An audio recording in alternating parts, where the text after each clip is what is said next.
Cek, cek.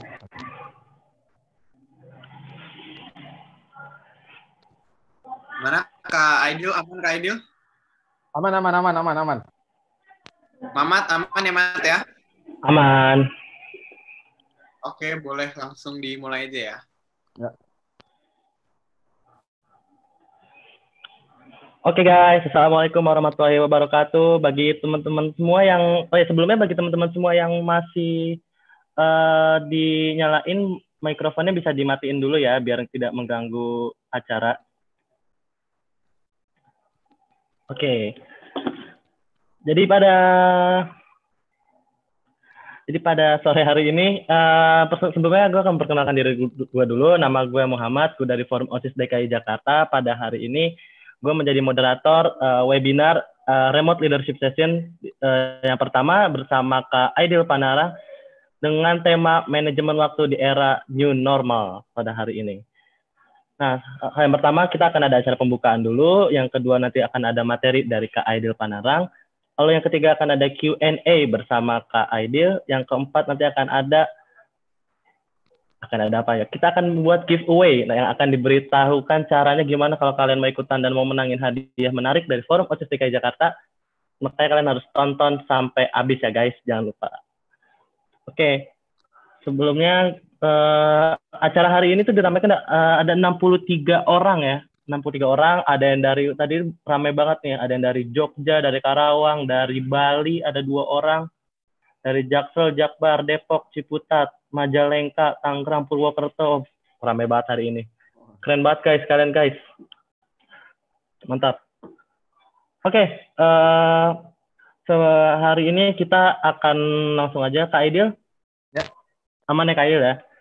Aman. Oke, kita akan langsung aja ke Kak Aidil ya. Tapi sebelumnya kita ingin memberikan special credit dulu nih kepada para sponsor kita, yaitu ada dari pemimpin.id, yaitu adalah sebuah gerakan pemberdayaan kepemimpinan Indonesia melalui konten dan program kreatif. Yang kedua ada cicil.co.id yang merupakan perusahaan teknologi finansial berjiwa sosial guna memudahkan pembiayaan bagi mahasiswa untuk membeli barang kebutuhan. Dan yang ketiga ada rencanamu.id, yaitu adalah platform persiapan kuliah dan karir online berbasis data didukung oleh teknologi people science untuk membantu siswa dalam merancang dan mempersiapkan masa depan mereka. Keren, mantap sponsor-sponsor kita. Oke Kak Aidil, langsung aja nih kita akan masuk ke tema hari ini, yaitu adalah manajemen waktu di era new normal nih Kak. Ini kan bisa kita, ini ya Kak, bisa kita ketahui bahwa kita tuh udah memasuki era new normal nih Kak. Setelah 2 bulan ini, 2 atau 3 bulan ini kita melewati masa pandemi ini Kak. Jadi kan otomatis kita itu harus manage ulang waktu kita, kegiatan-kegiatan kita agar dapat beradaptasi di era new normal nih. Nah, menurut Kak Aidil ini yang merupakan co-founder dari Dari Sekarang. Betul ya Kak? Ya, betul. Nah, menurut Kak Aidil ini gimana sih Kak kira-kira bagi kita ini, para pelajar khususnya, untuk memanajemen waktu kita di era new normal yang akan datang? Silakan ke Kak Aidil untuk langsung memberikan materinya. Oke. Bismillahirrahmanirrahim. Assalamualaikum warahmatullahi wabarakatuh. Dan selamat sore. Salam sejahtera untuk kita semua. Dan saya sebelumnya ucapkan terima kasih banyak ya buat teman-teman POS DKI yang sudah nyelenggarain acara yang keren banget ini. Bagi saya yang ada di room ini orangnya keren-keren semua. Semoga kalian bisa dilancarkan segala apapun lah yang mau kalian capai di masa depan kan, baik cita ataupun cintanya kan. Meskipun cinta itu terkadang tidak perlu dikejar sebenarnya. Dan saya akan jelaskan kenapa. Saya punya alasan untuk itu, makanya kalian stay tune sampai kita selesai. Nah, terus ini juga saya terima kasih banyak tadi saya sudah dikontak juga, terus kepada Alvin juga selaku ketua pos kalau tidak salah ya. Terus saya lihat di sini ada seorang legenda hidup, pemuda keren dan bertalenta, saudara Vinto Crisber. Nah, jadi kalian sebenarnya harus belajar banyak itu sama Vinto. Jadi ini mungkin Vinto lagi ini aja kan, malu-malu aja kan, jadi sekarang saya yang disuruh ngomong kan. Tapi kalau kalian mau belajar sama Vinto, pokoknya sudah paket komplit lah itu. Nah, saya izin share screen teman-teman. Nah, kelihatan nggak share screen saya? Muhammad, kelihatan nggak? Aman, Bang. Oke, oke, mantap, mantap, mantap, mantap. Nah, jadi sebelumnya kenalkan, nama saya Aidil Panandrang. Sekali lagi buat yang belum kenal, di situ saya tulis itu username Instagram saya juga. Jadi kalau ada yang tidak jelas bisa ditanyakan. Akun TikTok sama juga @aidilpanandrang buat kalian yang main TikTok. Eh, Kalau Tinder saya nggak pakai username. Jadi kalau kalian main mungkin kalian bisa ketemu saya kapan-kapan. Bigo Live sempat diinstal namun karena hujatan netizen jadi saya uninstall seperti itu. Tapi tetap main dengan username yang berbeda. Nah, jadi ini tadi yang di-mention oleh Bapak moderator dari sekarang. Jadi singkat cerita dari sekarang ini adalah sebuah platform social movement untuk peningkatan produktivitas anak muda. Diinisiat oleh dua orang, yaitu Kak Rahmat Kaimudin dan saya sendiri. Kak Rahmat saat ini diamanahkan sebagai CEO Bukalapak yang kemarin menggantikan Ahmad Zaki.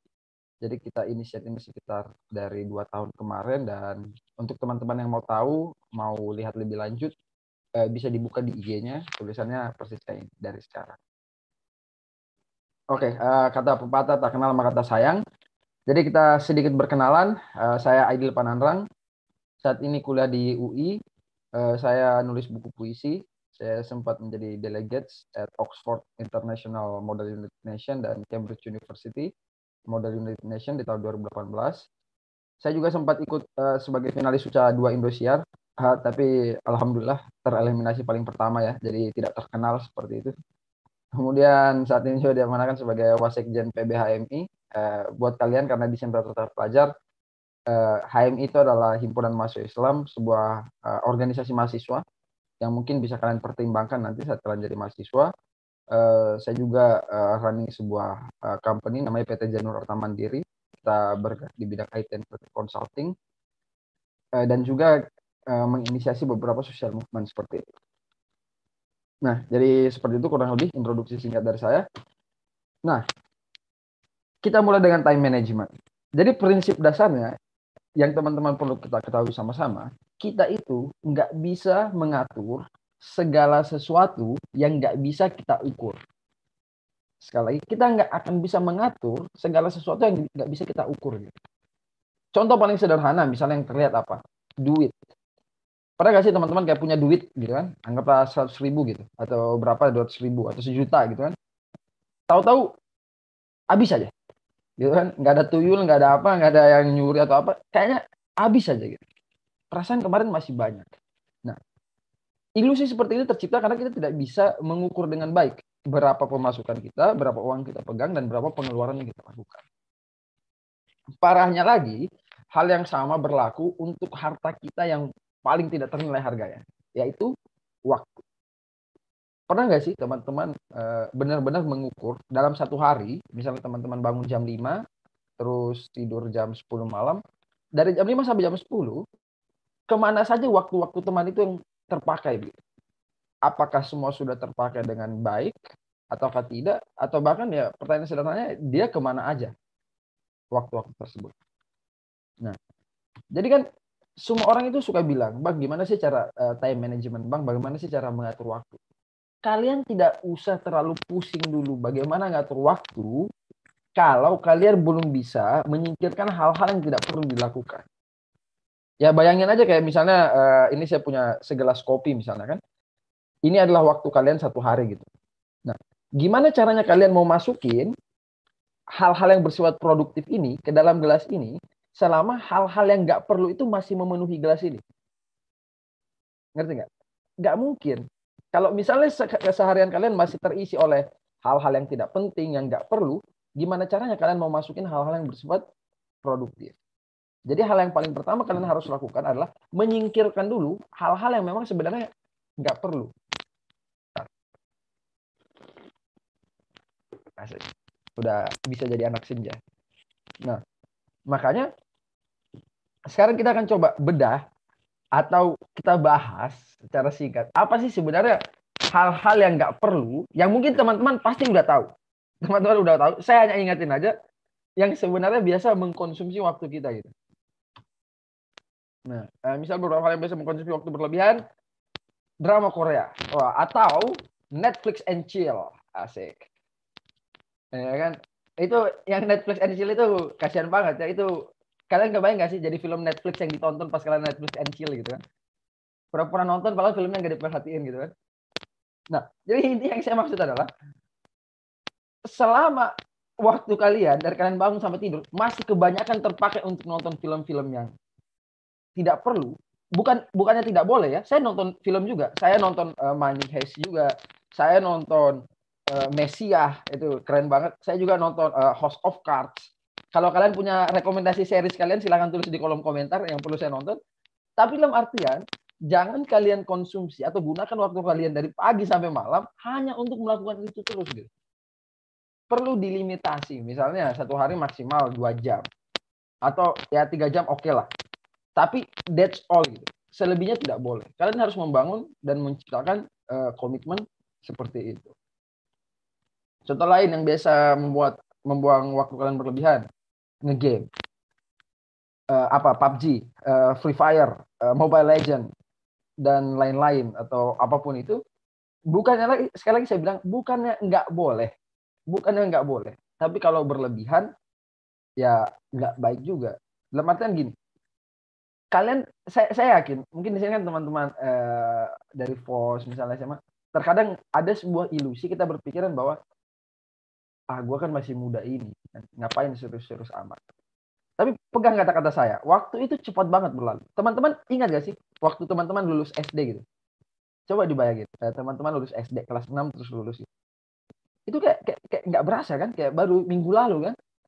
Atau misalnya teman-teman yang SMA kelas 3 gitu, coba bayangin teman-teman waktu lulus SMP. Itu kayak baru beberapa hari kemarin. Dan atau mungkin teman-teman coba bayangin ulang tahun teman-teman yang paling berkesan waktu teman-teman masih SD misalnya atau SMP. Nah, yang saya mau tekankan adalah waktu itu jalannya cepat banget. Teman-teman sadar atau tidak sadar, dia akan terus berjalan sehingga kalau teman-teman memang sifatnya agak ignorance mengatakan saya toh masih muda ini, habit itu akan terbawa terus. Sampai teman-teman nggak tahu teman-teman kuliah, teman-teman lulus, teman-teman nikah, ya berlalu aja. Seperti itu. Jadi saran saya jangan menganggap, jangan jadikan usia muda itu pembenaran untuk betul-betul tidak serius dalam menata kehidupan kalian. Nah. Wah ini misalnya hal lain yang membawa waktu yang paling nagih. Kayak tingkat kecanduannya lebih tinggi daripada narkotika ya. Yaitu rebahan. Kayak gimana gitu kan kalau rebahan ini memang ya saya paham itu memang nikmat, itu memang asik kan. Jadi for whatever the reason ini pun harus dikurangi dan harus ditekan. Karena perilaku atau kebiasaan ini ya akan menjadi penghalang utama kalian untuk melakukan hal-hal yang jauh lebih produktif. Wah ini parah. Kebucinan. Wah ini yang ngelingkar-lingkar ini betul-betul kayak didasari oleh menjiwai ya. Nah bagi saya begini teman-teman. Ini sebenarnya akan jadi pembahasan yang panjang sekali, tapi saya coba persingkat. Intinya begini, kita itu hidup dibentuk oleh persepsi-persepsi. Ya kan, tentang apa yang penting, apa yang tidak penting. Sama halnya seperti ada orang yang suka motor gitu kan, dia suka otomotif. Ada orang yang suka fashion. Ada orang yang suka musik mungkin.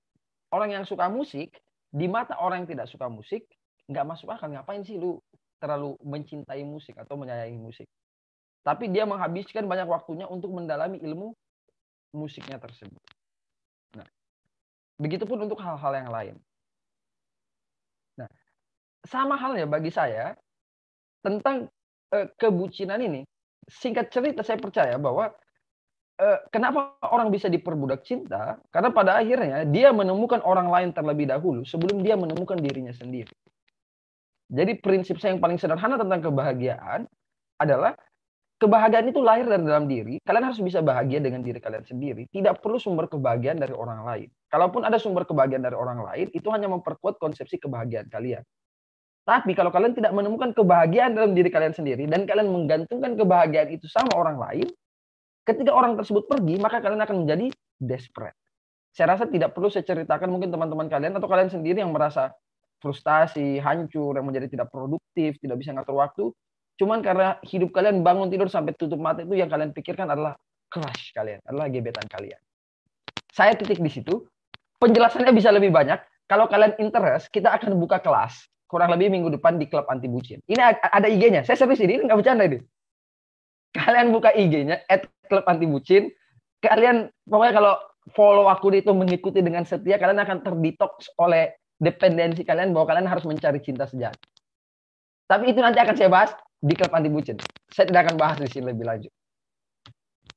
Nah, jadi berbicara tentang time management, karena saya lihat tadi waktunya sebenarnya tidak lama ya. Jadi nanti kita diskusi aja kalau ada yang mau ditanyain. Jadi ada beberapa metode yang saya sarankan. Dan kalian mungkin sudah tahu ini, tapi izinkan saya ngingetin kalian. Yang pertama, kalian harus menyusun skala prioritas, bikin to-do list, dan lakukan Pomodoro Technique. Nah, nanti saya akan jelaskan masing-masing, kecuali to-do list. To-do list itu sederhana gini. Manusia, bagi ideal, terlalu pede bahwa dia bisa mengingat segala sesuatunya. Pernah nggak sih kalian kayak satu hari, kayak nyantai, rebahan, nge-game, nonton drakor, tiba-tiba baru keinget, anjir, ternyata gue ada deadline tugas ini yang harus disubmit malam ini.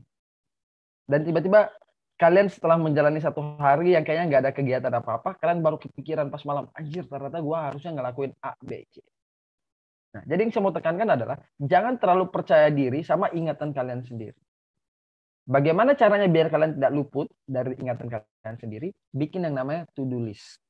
Dalam artian, sebelum kalian tidur, sederhananya, sebelum kalian tidur, usahakan kalian catat, kalian bikin catatan, apa hal yang harus dilakukan besok.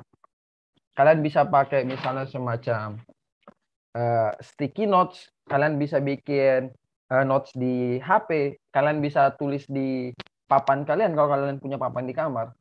Apapun itu, sebelum tidur kalian tulis dulu hal-hal apa yang harus kalian lakukan esok hari. Pasti banyak hal yang perlu dilakukan, makanya kita butuh yang namanya yang nomor 1 ini, skala prioritas. Ada banyak cara untuk menyusun skala prioritas. Saya akan paparkan salah satunya. Ini adalah Eisenhower Matrix. Ini saya ambil dari kontennya dari sekarang juga. Kalian bisa lihat konten lainnya di dari sekarang. Nah, caranya kalian bikin grafik seperti ini. Nah, jadi ada hal yang mendesak itu di sini, yang tidak mendesak di sini, yang penting itu di sini, yang tidak penting itu di sini. Nah, pertanyaannya adalah, gua harus ngapain sih? Apa yang harus gua lakukan paling utama setiap hari? Nah, yang paling utama harus dilakukan segera adalah hal yang bersifat mendesak dan bersifat penting. Misalnya kalian punya deadline tugas besok, dia mendesak dan itu penting. Maka dia harus jadi prioritas pertama untuk dilakukan.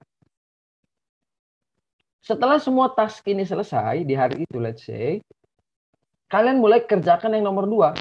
Hal yang penting, tapi mungkin tidak mendesak. Kalian jadwalkan. Kalau memang misalnya di saat itu juga sudah tidak ada kegiatan lain, ya kalian lakukan saat itu juga. Lakukan sekarang. Kalau masih ada yang urgent dan penting yang harus dilakukan sekarang, hal yang tidak mendesak dan penting, kalian jadwalin kapan mau dikerjain. Nah, dan menyusun jadwal kapan harus dikerjain itu harus spesifik. Tulis jamnya, tulis harinya, tulis durasi pengerjaan. Nah, terus kalau dia mendesak tapi nggak penting, ya saran saya itu bisa didelegasikan ke orang lain. Misalnya dia memang tidak penting tapi mendesak. Kalau dia udah tidak mendesak dan tidak penting, ya ngapain dilakuin? Intinya saya berusaha menekankan bahwa kalian boleh aja nge-game, saya nggak larang. Kalian boleh aja nonton series, saya nggak larang. Kalian boleh aja rebahan. Tapi selama kalian sudah melakukan hal-hal yang memang harus dilakukan. Seperti itu. Ini teknik Pomodoro. Sebenarnya agak kompleks ya. Tapi sederhananya seperti ini. Maksudnya Pomodoro teknik ini. Karena Pomodoro teknik itu agar waktu kita efisien, saat kalian mau menjalani hari, kalian tentuin dulu yang paling kiri ini, apa tugas yang harus diselesaikan, decide, terus pasang waktu 25 menit, kerjain sampai timernya bunyi, baru kalian break 5 menit. Nah, kalau sudah break 5 menit, ini saya lupa kasih penanda ya. Kalau kalian sudah sampai ke tahapan keempat, ini ada 1, 2, 3, 4, 5 ya. Sampai ke tahap keempat, kalian balik lagi ke tahap pertama. Kalian ulangin tahap 1, 2, 3, 4 ini 4 kali. Sampai kalian udah 4 kali break pendek 5 menit. Baru kalian ambil break panjang. Seperti itu. Oke, nah. Ah, ini slide yang terakhir kayaknya. Oke, benar. Nah, saya cuma mau ngingetin kayak gini ke teman-teman semua. Saya yakin ini bisa jadi satu pembahasan yang panjang lagi sebenarnya ya. Karena ini berbicara hal-hal yang bersifat sedikit filosofis. Saya yakin teman-teman di sini banyak yang merasa sangat dirugikan dengan situasi pandemi ini. Merasa kayak anjir, seandainya nggak pandemi, gue pasti harusnya udah A, B, C, D. Atau anjir, pandemi gue nggak bisa pergi nongkrong. Atau anjir, pandemi gue nggak bisa ngapa-ngapain. Aduh, kok harus pandemi sih? Dan kalian tenggelam di situ, kalian bersedih, kalian kesel, dan itu numpuk di kepala kalian. Saya cuma ingatin seperti ini teman-teman. Memikirkan atau mencemaskan situasi pandemi yang terjadi sekarang dan mengutuk keadaan tidak akan merubah apapun dan tidak akan menolong siapapun. Jadi whatever yang kalian bayangkan seandainya pandemi tidak terjadi, it's not going to help anyone. Dan itu hanya akan menjadi beban mental di kepala kalian. Beban mental itu berbahaya teman-teman. Misalnya contoh seperti ini. Kalian pernah gak sih tidurnya udah cukup, makan juga cukup, tapi kayak mager aja, kayak anjir kok gue nggak mau ngapa-ngapain gitu, sehingga kalian melakukan hal-hal yang betul-betul tidak membutuhkan effort. Ya sama seperti nonton film, main game. Kenapa orang suka nonton film? Itu karena kan untuk nonton film itu nggak perlu effort apapun. Kalian cuma menatap. Nah, kenapa pada akhirnya biasa ada orang-orang yang malas banget ngapa-ngapain? Itu bisa jadi karena terlalu banyak beban mental yang numpuk di kepalanya. Misalnya contoh, kita ngebahas hal yang agak sedikit out of the context ya. Misalnya berbicara tentang anxiety. Bang, saya kok merasa sangat anxiety. Saya sangat cemas gitu. Ya, pesan saya nggak bisa ngegambar ya. Pesan saya adalah dalam hidup itu ada hal yang bisa kalian kontrol dan ada hal-hal yang tidak bisa kalian kontrol. Ada hal-hal yang bisa kalian pengaruhi dan ada hal-hal yang tidak bisa kalian pengaruhi. Untuk hal-hal yang bisa kalian kontrol, kalian lakukan yang terbaik di situ. Untuk hal yang tidak bisa kalian kontrol, tidak usah dipikirin.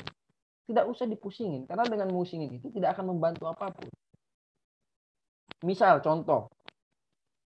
Teman-teman mau ke sekolah. Kejebak macet. Kan? Udah jam 8. Padahal teman-teman harus masuk jam 8.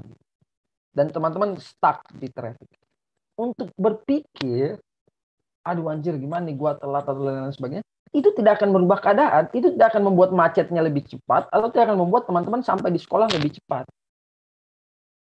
Jadi, ya saran saya ngapain dicemaskan, dalam artian begini, ini mungkin agak sedikit tricky ya, makanya teman-teman harus mengingatkan pikiran teman-teman sendiri. Next time teman-teman anxiety, tanyakan kepada diri teman-teman sendiri, ada nggak yang bisa saya lakuin untuk merubah keadaan ini?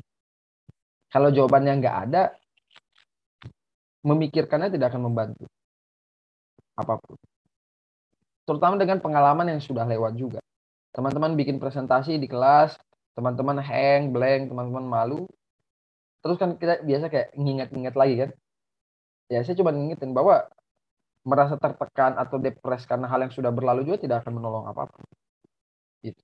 Nah, ini di slide saya. Apa yang saya maksud waktu, energi, dan distraksi? 3 variabel ini yang harus ditekankan dalam menghadapi perubahan zaman sekarang di era pandemi. Masalah waktu. Teman-teman mungkin iya. Tadinya berkata, misalnya teman-teman sedih nih karena pandemi. Teman-teman harus ingat, sebelum pandemi, teman-teman punya banyak sekali waktu yang terbuang untuk hal-hal yang memang nggak perlu. Misal, teman-teman harus terbuang waktu transportasi dari rumah ke sekolah. Waktu terbuang di situ. Sekarang teman-teman dapat tambahan waktu dong. Karena tidak perlu berangkat dari rumah ke sekolah. Energi pun bagi saya harusnya lebih baik, bertambah. Karena kenapa? Teman-teman tidak menghabiskan hal-hal yang bersifat rutinitas yang sebenarnya nggak perlu. Kayak tadi bermacet-macet di jalan, nungguin guru di kelas, atau nggak bisa pulang karena terjebak di antara mohon maaf, saya nggak tahu ini relevan atau enggak ya. So udah lama nggak sekolah gitu. Tapi kalau misalnya kalau kita kuliah kan ada kuliah pagi, ada kuliah sore. Kalau misalnya tiba-tiba ada kuliah siang yang dosennya nggak masuk kan kita agak susah juga untuk pulang gitu. Jadi kita terpaksa tinggal di sekolah. Jadi bagi saya di era pandemi ini energi kita banyak yang ke-save sebenarnya. Masalah utama yang harus kita hadapi sekarang adalah distraksi. Distraksi maksudnya karena teman-teman di rumah terus, ya saya paham. Mungkin teman-teman ada yang sulit fokus karena di rumah baru duduk dikit dipanggil sama orang tua disuruh bantu apa gitu kan. Baru duduk dikit disuruh bergerak atau ada adik atau ada kakak yang selalu gangguin di rumah. Nah, sehingga itu juga harus dibijaksanai. Cara terbaik untuk mengovercome itu ya satu-satunya adalah komunikasi.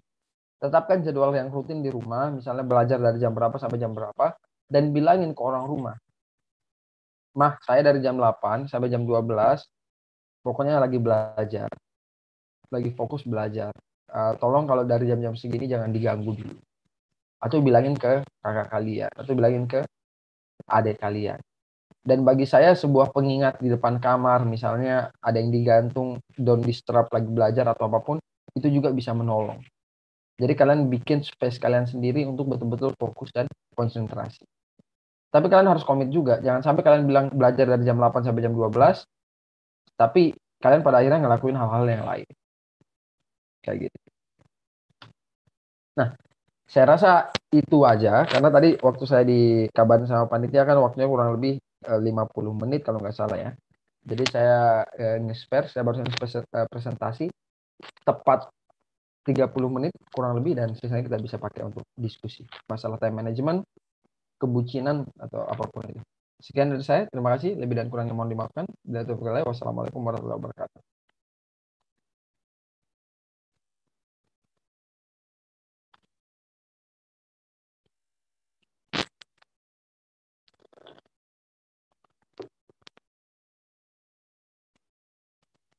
Ya, saya kembalikan Pak Moderator. Iya, ini dia. Wah gila, tadi saya dengerin tuh materi-materinya itu kebetulan saya semua ya. Jadi saya agak merasa gimana gitu ya. Dan mulai tadi ada Netflix, ngegame, kebucinan. Oh, itu adalah virus-virus yang menjangkiti anak muda itu. Termasuk saya. Betul. Ya, oke langsung aja tanpa berlama-lama ya. Kita akan diskusi ini bagi teman-teman yang kira-kira punya pertanyaan untuk Kak Aidil, kalian bisa tulis pertanyaannya di kolom komentar, di kolom grup chat. Nanti akan kita bacain ya. Jadi udah ada satu pertanyaan yang masuk yaitu dari Arif. Pertanyaannya nih Kak, apakah dengan adanya new normal nanti akan membuat manajemen waktu yang kita buat akan mendapatkan kesulitan yang lebih nih Kak? Saya langsung jawab nih. Langsung jawab aja Kang. Oke, nice. Oke. Begini, saya izinin teman-teman, saya coba jelasin dalam konteks yang lebih luas dulu sedikit ya, biar relevan dengan pertanyaannya. Karena saya adalah tipikal orang yang senang kalau menjelaskan itu, kita harus punya konstruk atau fondasi berpikir yang sama dulu, baru kita bisa lanjut membahas hal yang lebih spesifik. Kalian pernah gak sih merasa kayak apa ya bahasa yang pas? Kalian pernah gak sih merasa insecure banget dan mempertanyakan, anjir, kok orang-orang lain lebih bagus ya daripada gua gitu? Atau pernah gak sih kalian kepikiran, anjir, gua kok gini-gini aja gitu? Kalian seakan-akan tahu sebenarnya harus ngapain yang betul, tapi kalian nggak lakuin gitu. Atau misalnya kalian dilema antara beberapa pilihan. Gua harus masuk di kampus apa ya? Gua harus ngambil jurusan apa ya? Kalau gua mau daftar di sini tapi nggak lulus, anjir gua harus ngapain ya? Dan lain-lain pertanyaan-pertanyaan semacam itu. Zaman sekarang, saya melihatnya, kalau kita runut secara historis, wajar sekali kalau generasi kalian atau generasi kita, karena saya menganggap kita ini sebenarnya umurnya dekat-dekat aja, paling beda 2 atau 3 tahun kan, kayaknya. Nah, saya melihat zaman dulu, sebelum ada gadget, medsos, dan lain-lain, untuk membanding-bandingkan diri sama orang lain, itu jauh lebih sederhana. Kalian paling ngebandingin diri kalian sama tetangga kalian, yang kalian lihat setiap hari, sama teman di sekolah, itu pun kalian hanya bisa melihat pas kalian ketemu secara fisik, dan juga orang-orang yang muncul di TV. Zaman sekarang, dengan adanya media sosial, kalian terpapar dengan lebih banyak perbandingan. Kalian bisa tahu, yang tadinya mungkin kalau sebelum ada medsos, kalian hanya tahu apa yang dilakukan teman kalian pas ada di sekolah gitu kan. Oke lah kalau ada yang kalian merasa agak berkekurangan gitu kan, teman kalian punya ini itu kalian nggak punya. Sekarang kalian bisa tahu di rumah dia ngapain, rumahnya kayak apa, dia makan apa, dia pergi mainnya kemana aja, dan kalian bisa lihat itu setiap saat. Dengan apa? Dengan IG, dengan sosmed, sehingga kalian menjadi jauh lebih insecure. Karena kenapa? Memperbandingkan hidup kalian dengan hidup orang lain menjadi jauh lebih mudah. Tantangan yang sama berlaku untuk pertanyaan teman kalian ini. Bang, makin sulit nggak sih di era di new normal ini untuk ngatur jadwal? Karena kenapa? Disrupsi atau gangguan yang sama terjadi. Kalian sekarang jadi addict ke sini, dan setiap saat kayak kalian mau belajar gitu kan, 5 menit gitu kan, mau belajar 5 menit, kayak lagi membaca. Kayaknya udah 5 menit nih, buka HP lagi. Terus kalian belajar lagi, kayaknya udah lama nih gue ngebaca nih, buka HP lagi. Sehingga kalau mungkin dalam 3 jam, mungkin buka HP-nya 1,5 jam, dan belajarnya 1,5 jam. Nah, apa yang mau saya tekanin di sini? Di era new normal ini, bukan hanya ngatur jadwal yang makin sulit, tapi segala sesuatunya menjadi jauh lebih sulit. Bagaimana cara meng-overcome itu? Saya rasa memang tidak ada jawaban yang sederhana, karena dia pasti harus di breakdown secara rigid. Tapi message saya secara sederhana adalah, teman-teman perlu untuk pada akhirnya menentukan jalan hidup atau targetan untuk teman-teman sendiri. Maksudnya begini, teman-teman bikin planning yang berorientasi sama tujuan akhir. Dalam artian, teman-teman ingat kembali cita-cita teman-teman waktu teman-teman kecil, atau teman-teman sebenarnya mau jadi apa sih? Dan teman-teman silakan set goalnya itu. Teman-teman jangan bikin goals itu, saya mau jadi apa 5 tahun ke depan. Teman-teman langsung bikin goals, saya mau jadi apa nanti pas meninggal. Saya katakan seperti itu. Jadi misalnya, ajal itu rahasia Tuhan, tapi coba let's say teman-teman bikin perencanaan, saya kalau kira-kira dikasih umur sampai 65 tahun, saya pas umur 65 tahun ini mau meninggal, mau dikenang sebagai apa? Kalau teman-teman udah dapat gambarannya, teman-teman mundurin lagi 10 tahun. Kalau 65 tahun mau meninggal kayak gitu, berarti saya usia 55 tahun harus seperti apa? Terus teman-teman mundurin lagi. Di umur 45 tahun seperti apa, sampai teman-teman tiba di titik teman-teman hari ini. Jadi bikin goals itu dari paling ujung dulu, baru dimundurin. Nah, kalau teman-teman sudah punya plan yang jelas tentang apa yang teman-teman mau cari, udah bodo amat sama jalan kehidupan orang lain. Mereka udah mau sampai di mana atau bagaimanapun, itu bodo amat. Karena kenapa? Teman-teman berkompetisi dan bersaing dengan diri teman-teman sendiri. Bodo amat orang-orang kayak gimana.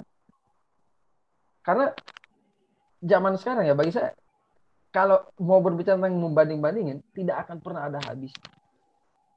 Dan orang-orang biasa mengutuk life is not fair gitu. Bagi saya, hidup memang nggak adil. Hidup memang nggak adil. Jadi teman-teman tidak usah mempersalahkan keadaan. Ya gue mah juga bisa kalau misalnya gue lahir dari keluarga kayak gitu. Misalnya, bokap dia kan emang gitu. Jadi wajar anaknya kayak gitu. Dia, itu mah bukan hasil usaha lu. Itu mah karena pemberian orang tua lu. Saya bilang kayak gitu. Bodoh amat gitu. Maksudnya, ya itu mau punya dari orang tua dia, mau dia dari keluarga apa, tidak akan berubah apapun. Ini adalah hard truth, ini adalah pil pahit yang yang harus saya ingatkan sejak dini ke teman-teman. Karena kalau kita senantiasa hidup dibebani dengan membandingkan dengan orang lain, membandingkan dengan kehidupan orang lain udah karena lahir dari keluarga apa, ya kita nggak bisa milih lahir dari keluarga apa. Tapi intinya, kalau teman-teman terus berlari dengan perbandingan itu, tidak akan pernah selesai dan teman-teman tidak akan pernah menghidupi hidupnya teman-teman sendiri. Jadi mungkin seperti itu. Saya mohon maaf agak melebar karena bagi saya ini penting. Saya pun berharap tahu ini lebih awal atau selalu disadarkan akan ini lebih awal, makanya saya sampaikan ini kepada kalian. Tapi kalau untuk pertanyaan yang tadi, bagi saya jawabannya sederhana. Iya, makin sulit. Dan bagaimana cara untuk menanganinya? Ya kalian harus melawan diri kalian lebih keras lagi. Begitu. Oke, Kak. Kak Idil, ini banyak banget pertanyaannya, Kak. Dari YouTube, dari di Zoom juga banyak banget pertanyaannya. Udah kita pilihin ya, Kak, pertanyaan-pertanyaannya nih, Kak. Yang sekarang pertanyaan dari YouTube nih, Kak. Kak, waktu paling efektif buat belajar itu berapa jam sih buat menurut Kak Aidil? Ya, oke. Bagi saya mungkin bukan jam belajarnya, tapi kualitas belajarnya. Jadi misalnya begini, kalau teman-teman betul-betul mengalokasikan misalnya waktu 3 jam aja sehari. 3 jam aja sehari, tapi betul-betul tanpa distraksi. Tidak ada buka medsos, tidak ada buka TikTok, tidak ada bikin TikTok, tidak ada renegade, tidak ada throw it back. 3 jam, itu udah cukup bagi Aidil.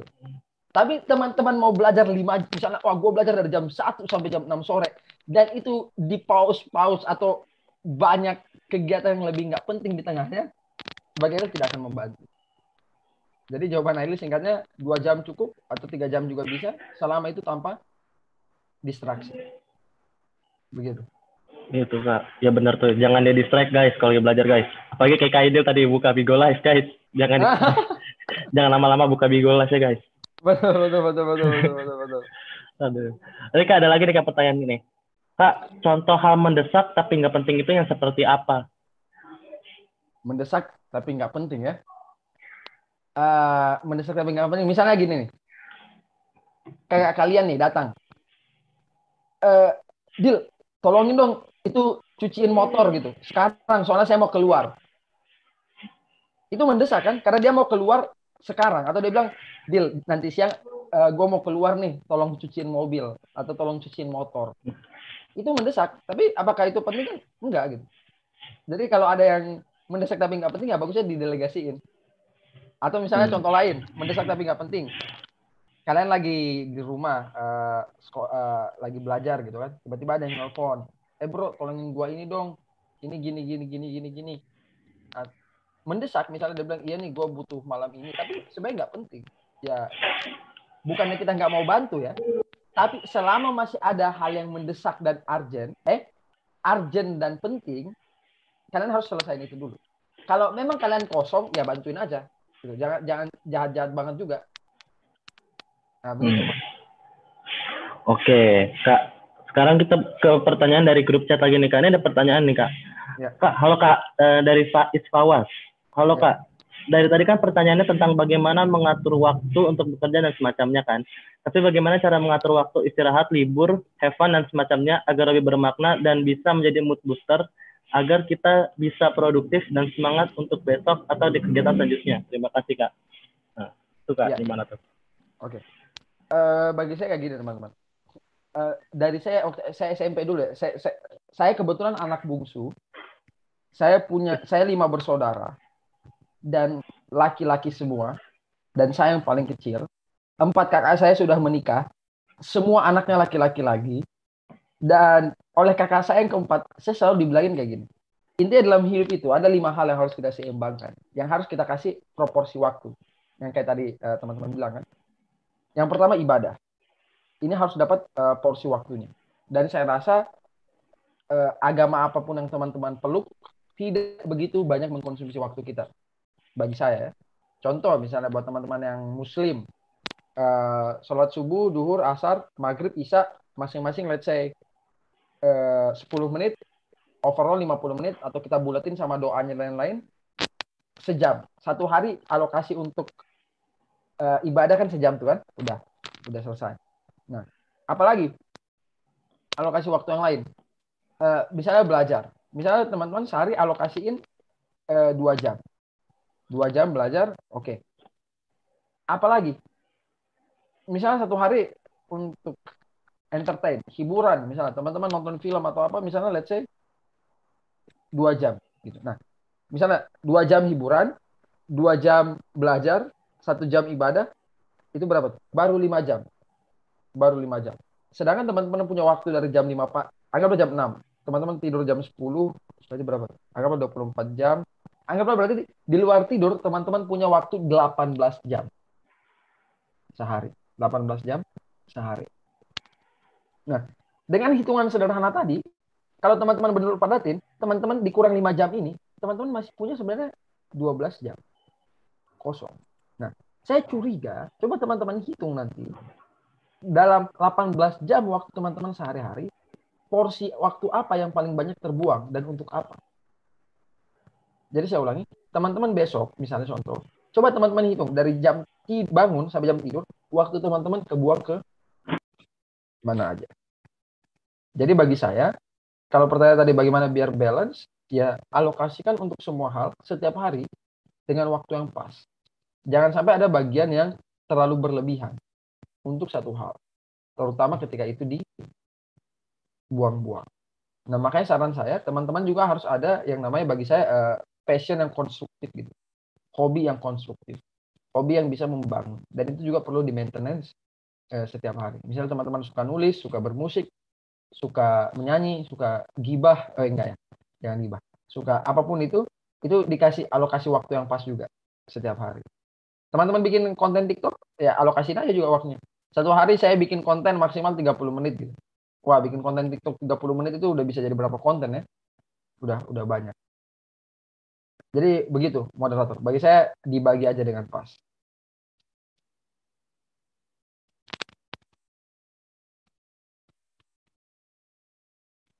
Halo, halo.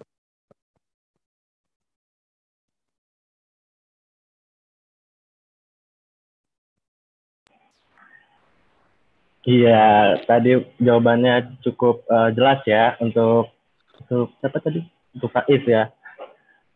Yang selanjutnya ini ada, kayaknya kita akan mempersilakan salah satu peserta dari RLS ini yang ingin bertanya nih. Siapa nih sekarang yang akan bertanya? Raffi ya. Raffi ingin kita sambungkan sekarang kepada Raffi. Halo Raffi. Passwordnya. Kopi enak gak bikin kembung. Waduh, gak bikin kembung. Aduh. Mana nih Raffi nih? Ayo silakan Raffi. Hostnya mana sih? Ya, halo Kak. Nah ya, silakan. Halo. Pertanyaannya. Halo. Ya Kak.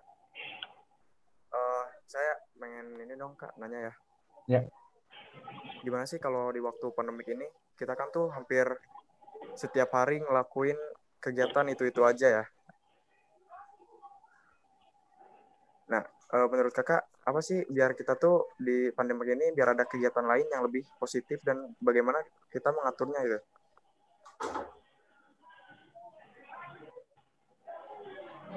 Karena kan kita kalau pandemik ini nggak jauh dari dikit-dikit nonton film, dikit-dikit rebahan, main game.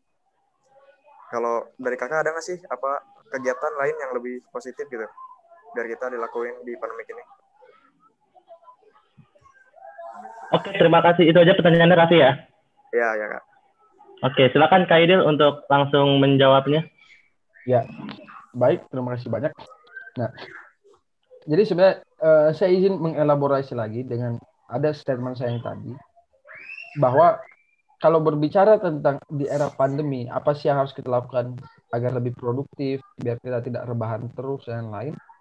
Bagi saya, seseorang itu dia akan dengan rela dan tulus untuk ninggalin hal-hal yang nggak perlu, selama mereka memang ada goals tertentu yang ingin mereka kejar. Kalau saya secara pribadi, saya adalah orang yang memang goals driven ya. Jadi memang saya itu kalau misalnya saya capek, saya lelah, saya mau rebahan, saya kembali mengingat goal saya. Salah satu target saya itu kan adalah menjadi Presiden Republik Indonesia di tahun 2034. Dan itu sudah saya tulis di bio IG saya dari tahun 2012, 8 tahun lalu, dan saya udah campaign itu dari 8 tahun yang lalu. Nah, karena saya punya tujuan, saya punya goals, ketika saya melakukan sesuatu, saya menjadi tertarik dan terdorong sama goal saya tersebut. Nah, jadi kalau teman-teman misalnya di era pandemi ini merasa kayak banyak rebahan atau apa lain-lain, asumsi saya mungkin karena ya teman-teman memang tidak punya target tertentu yang harus dikejar gitu. Tidak ada tujuan tertentu yang mau dicapai. Jadi hidupnya mengalir. Meskipun memang ada dua pandangan tentang hidup ini. Ada orang yang bilang hidup itu harus mengalir aja, ada orang yang harus bilang bahwa hidup ini harus memang menetapkan target. Nah, perdebatan ini bisa panjang lagi, kita butuh 2 atau 3 jam. Tapi intinya bagi saya dan saran saya buat teman-teman, di era pandemi ini, coba teman-teman gali kembali passionnya apa, dan bikin coba, at least kalau teman-teman tidak menemukan goals jangka panjang, bikin targetan jangka kecil. Misalnya contoh, teman-teman di sini ada yang suka nulis puisi, let's say. Kayak saya misalnya suka nulis puisi. Teman-teman bikin aja target kecil. Dalam 2 bulan ini saya harus nulis buku puisi. Misalnya, kalau 2 bulan itu berarti ada 60 hari, 1 hari berarti saya target, kalau 2 bulan kan berarti 60 hari, saya mau bikin buku itu tebalnya berarti 120 halaman misalnya. Kalau mau bikin buku 120 halaman, berarti tiap hari saya harus nulis 2 puisi. Nah, kalau ada target kayak gitu kan jelas apa yang mau dikejar gitu. Teman-teman bangun, teman-teman pikir hari ini saya nulis puisi jam berapa ya? Atau misalnya ada teman-teman yang suka musik. Wah, selama pandemi ini saya target dalam 2 bulan ini saya mau bikin 10 lagu gitu. Atau minimal 1 minggu 1 lagu.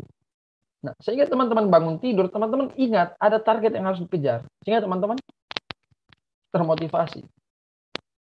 Kenapa banyak orang pada akhirnya suka bingung, kebanyakan aktivitas yang tidak penting ya, asumsi saya karena tidak ada target atau tidak ada goals yang ingin dicapai. Makanya kalau berbicara tadi unsurnya misalnya kebucinan gitu. Kenapa banyak orang, kenapa banyak orang yang rela melakukan apapun untuk pacarnya contohnya. Kenapa mereka meluangkan waktu yang sangat banyak, mereka melakukan hal yang tidak penting yang sangat banyak. Karena mereka menganggap itu sebagai drive-nya dia. Dia menganggap itu sebagai salah satu tujuannya. Kenapa? Karena sejak kecil, dewasa, semua lagu, semua film, semua musik yang mereka dengar, ya memang mendorong bahwa cinta itu adalah hal yang memang harus dikejar gitu. Padahal saya tidak sepakat. Tidak seharusnya seperti itu. Nah, sehingga karena dia merasa itu sebagai goals, dia melakukan apapun untuk mengejar itu.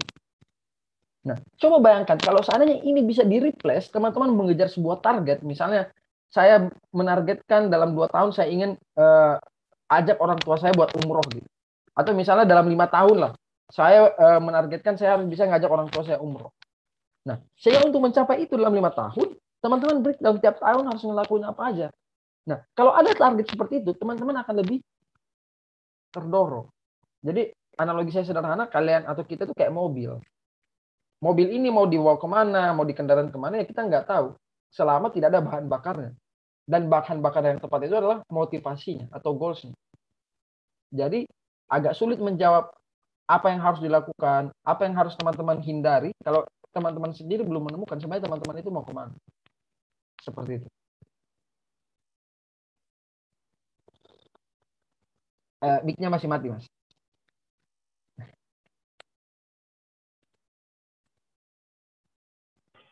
Ini hostnya dari tadi nge-mute mic saya ya sini. Ini mau ngomong jadi cuap-cuap doang ini.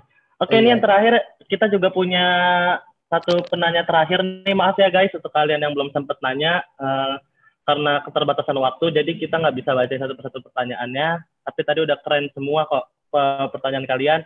Kalau misalkan kalian masih mau nanya ke Kaidil, silakan kalian spam aja DM Instagramnya ya guys. Oh ya boleh. Kalian kalau nge-post ini ke story, tag saya ya, biar saya repost. Iya. Jangan lupa juga di tag ke @FOSDKI Jakarta guys. Siap. Boleh juga tag ke saya @full_FHMMD. Mantap. Oke, setelah ini akan ada satu penanya terakhir ya, yaitu Raffi Zafran. Halo Raffi Zafran. Ini udah saya tunggu-tunggu ini. Ini syarat yang nanya, ini harus punya nama Raffi di depannya gitu. Sebenarnya ada cerita di balik itu, tapi nanti aja Kak, kita ceritain. Siap. Iya, Siap. ini dia. Wah, lagi di Aduh. Indo Juni nih. Aduh. Silakan Raffi pertanyaannya.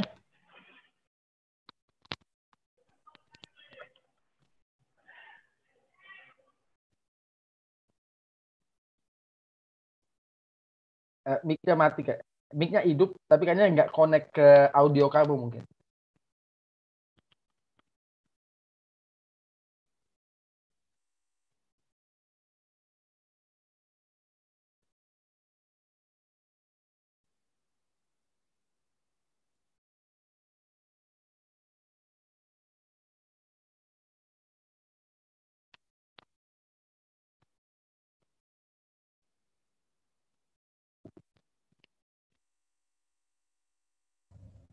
Tes. Nah, oke. Ada. Ada. Oke. Kak, Ya. saya pengen nanya nih. Kan biasanya saya tuh biasa kan pulang malam nih, atau nggak habis les kan biasa pulang malam tuh. Nah, saya tuh biasa di malam-malam juga itu waktu-waktu produktif saya nih. Buat pas malam itu, saya pengen ngelakuin ini. Misal saya bikin video lah atau ngedit-ngedit gitulah di waktu malam itu. Tapi orang tua saya kadang suka nggak ngizinin, takutnya gara-gara begadang nanti sakit. Nah, yang saya pengen tanyain itu gimana caranya kita biar bisa ngeyakinin gitu loh ke orang tua kita biar kita dibolehin buat bergadang karena kita pengen ngelakuin ini yang produktif-produktif gitu. Ya mungkin itu aja sih. Oke. Yang kamu maksud begadang di sini sampai jam berapa biasanya? Batas yang ditolerir gitu. Sampai kamu ditegur gitu. Misalkan saya tuh biasa tidur harus jam 10 nih. Tapi paling saya agak telat dari 1 sampai 1,5 jam lah gitu. Kadang udah dimarahin nih, tidur nih, ayo tidur, nanti sakit. Tapi saya pengen ngelakuin ini dulu bentar, walaupun sejam juga. Jadi gimana tuh Kak? Oke, Raffi kelas berapa sekarang? Sekarang pengen naik, insya Allah pengen naik ke kelas 11. Oke. Baik. Iya. Terima Ya. kasih Kak. Oke Raffi, terima kasih ya. Ya, Itu ngomong-ngomong di Indo Juni ngapain sih dia? Lagi belanja Kak tadi. Oh, lagi belanja ya. Oke, terima kasih Raffi, pertanyaannya keren banget, relate ke teman-teman yang lain juga soalnya. Ya. Oke, silakan Kak Aidil pertanyaannya. Ya, terima kasih. Pertanyaannya, jawabannya. Ya, terima kasih banyak. Raffi nggak sama pulsanya sekalian? Atau beli Mr. Bread, kita kebetulan beli 2 gratis 1. Nggak usah Kak, udah banyak di rumah. Oh iya, tapi kalau kakak ngambil Ichi Ocha 1 lagi tuh nanti dapat Citato. Nggak mau nggak? Ya, mohon maaf ini bapak-bapak belanjanya nanti aja ya. Kita jawab dulu ini pertanyaannya. Waktu. Siap. Nah, ini pertanyaan jujur yang sangat complicated ya. Dalam artian saya sampai sekarang juga dalam beberapa kesempatan kalau diskusi sama ada beberapa menti yang di SMA, saya jujur, saya tidak bisa menjawab semua pertanyaan. Dalam artian saya pun begini. Saya kebetulan SMA-nya dulu itu di boarding school. SMA-nya di boarding school. Jadi saya di asrama. Nah, tapi seingat saya dulu waktu SMP mungkin ya, bagaimana cara menghadapi kalau memang ada set of rules seperti itu. Ini siapa yang harus ngapain ya?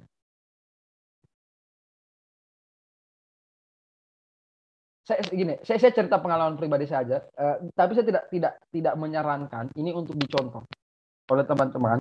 Silakan teman-teman hitung-hitung sendiri ini cocok atau tidak buat teman-teman sekalian.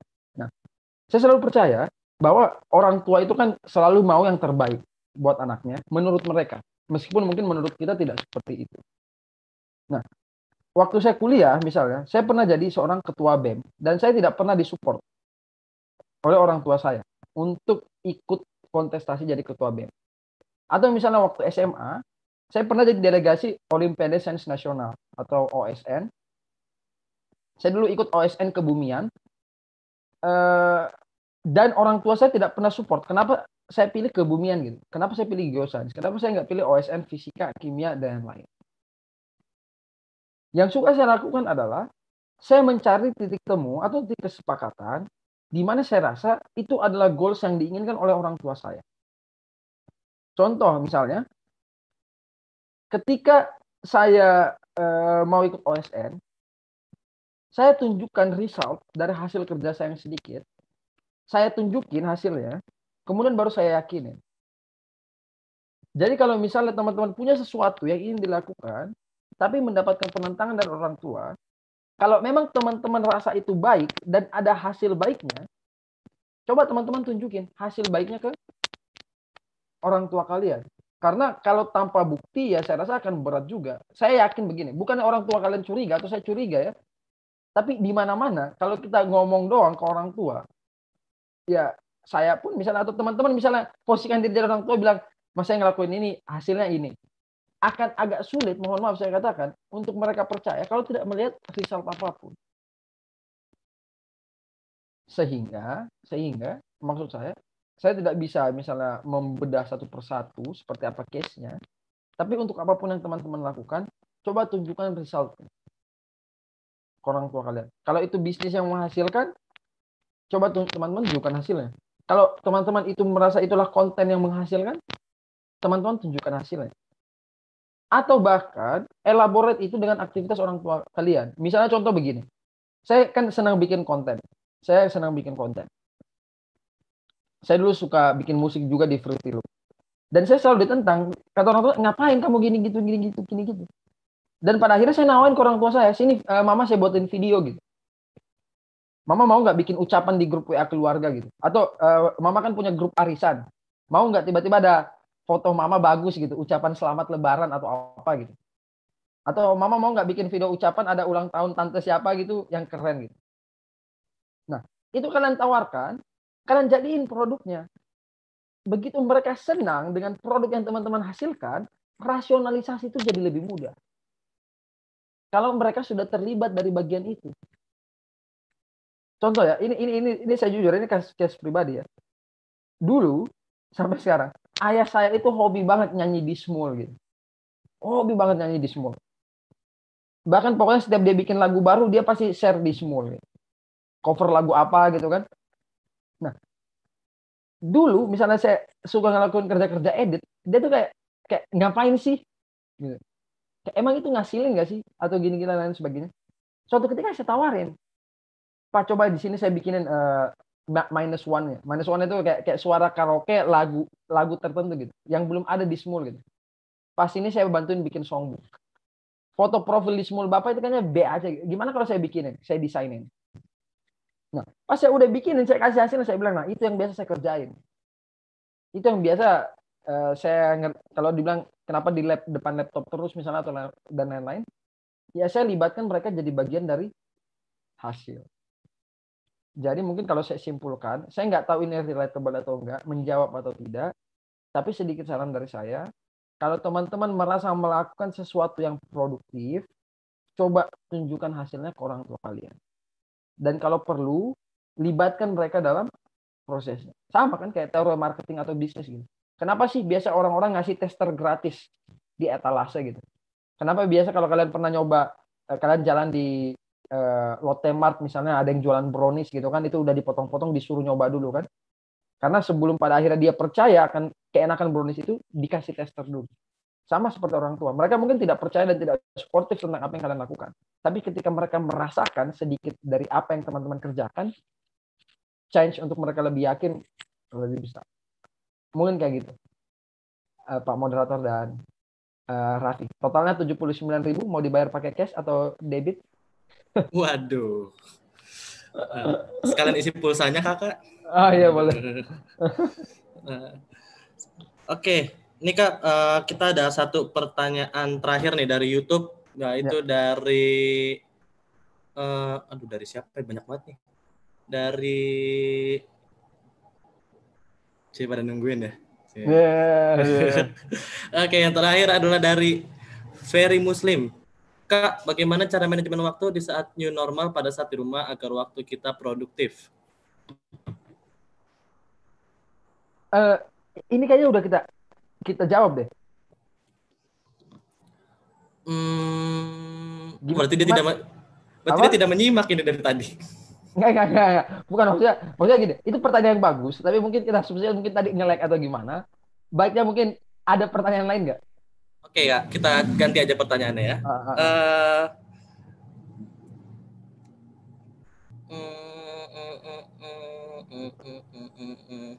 Ini banyak banget pertanyaan, saya bingung nih Kak jawabin yang mana.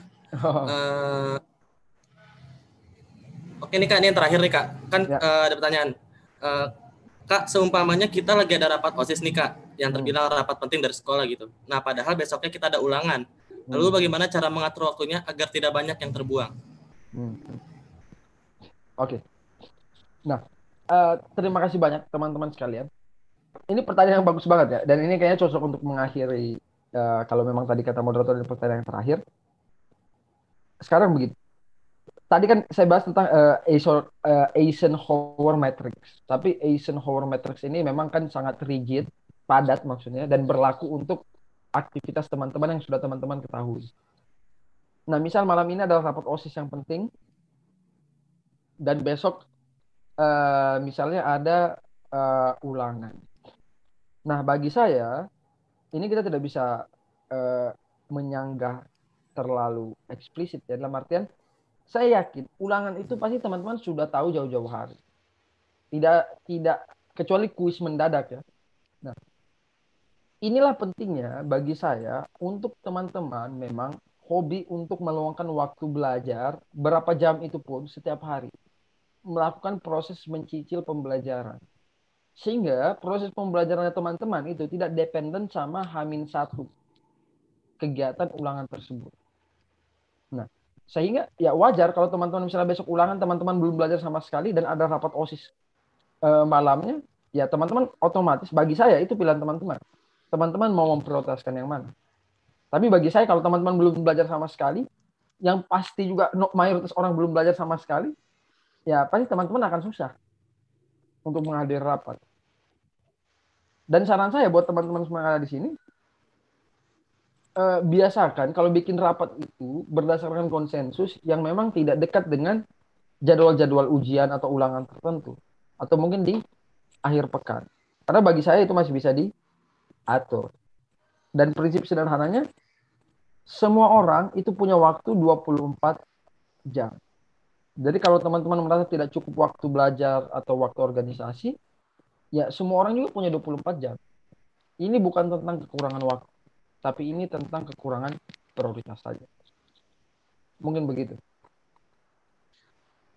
Oke, itu dia tadi materi dari Kak Aidil beserta Q&A yang sangat amat penuh dengan komedi ya sebenarnya. Ada dua Raffi, ada pegawai Indojuni. Saya tidak menyangka ya hari ini ternyata dipenuhi oleh komedi. Ampun, karena harus selalu berbahagia.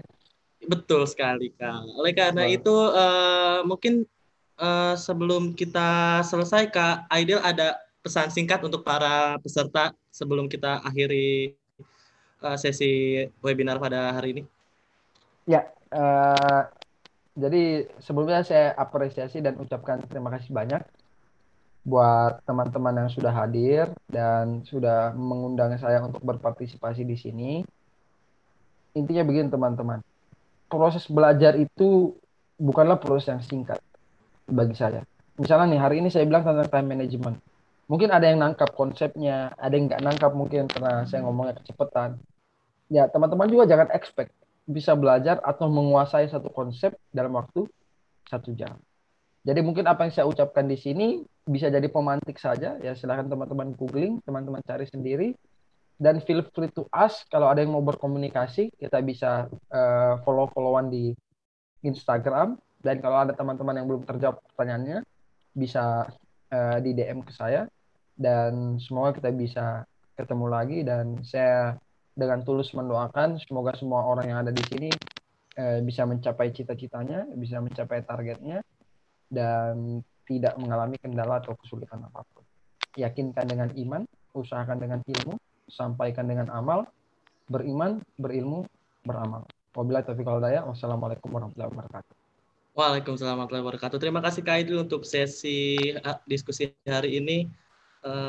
Kak Idil, mohon maaf sebelumnya hostnya bisa dipindahkan ke si Budiman, Kak. Budiman mana ya? Idle Set nggak ada. RLS Webinar 1 namanya. Oh ya. Mana nih? Ya, yang ini ya. Ya, yang ini. Yang mana aja lagi. Oke. Oke, Udah ya? terima kasih banyak Kak Idil Sip. atas Makasih ya semua ya. kesediaannya. Ya, dadah Sukses semua. terus. Ya. Assalamualaikum. Ini Idle live ya? Salam. Iya, silakan Kak. Oke, dadah semua. Oke guys, itu dia tadi apa namanya webinar RLS 1 yang baru saja kita laksanakan bersama Kak Aidil Panerang, yaitu founder dari dari sekarang. Sebelum gue menutup sesi pada hari ini, saya ingin mengucapkan terima kasih lagi untuk sponsor-sponsor kita, yaitu ada Pemimpin.id yang merupakan sebuah gerakan pemberdayaan kepemimpinan Indonesia melalui konten dan program kreatif yang kami percaya bahwa pemimpin tidak dilahirkan, melainkan dibentuk. Karena Indonesia di masa depan butuh lebih banyak pemimpin berkualitas dalam berbagai sektor. Lalu ada cicil.co.id yang merupakan perusahaan teknologi finansial atau Techfin berjiwa sosial guna memudahkan pembiayaan bagi mahasiswa untuk membeli barang kebutuhan. Mengapa pakai cicil? Dengan cicil, kamu bisa dengan mudah dan cepat mendapatkan barang yang kamu inginkan. Lalu yang terakhir ada Rencanamu.id, yaitu adalah platform persiapan kuliah dan karir online berbasis data, didukung oleh teknologi people science untuk membantu siswa dalam merancang dan mempersiapkan masa depan kalian. Itu dia guys sponsor pada hari ini. Terima kasih untuk Hai Kak Budiman. Terima kasih untuk teman-teman semua peserta yang udah hadir pada hari ini. Kalian keren banget. Tadi udah ada dari Bali, Kalimantan Timur, dari mana lagi tuh? Kalimantan Timur, dari Majalengka, dari Malang. Ya dari mana aja lah itu kalian keren banget guys. Terima kasih juga untuk Forum OSIS DKI Jakarta yang udah menyelenggarakan acara yang keren banget guys. Dan terima kasih juga untuk para sponsor. Saya Muhammad, moderator pada hari ini, ingin undur diri. Sebelumnya saya ingin memohon maaf jika ada kesalahan kata dan ucapan dan perlakuan. Terima kasih. Assalamualaikum warahmatullahi wabarakatuh. Salam sejahtera. Dadah semua. I love you.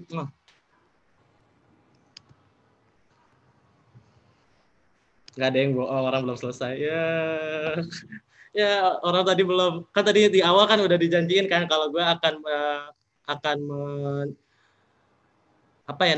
memberitahu kalian bahwa akan ada giveaway menarik dari Advoice DKI Jakarta. Nah, caranya adalah untuk mengikuti giveaway kali ini kalian bisa cek di Instastory-nya @Advoice DKI Jakarta, lalu jawab kuis yang ada di sana dan menangkan hadiahnya.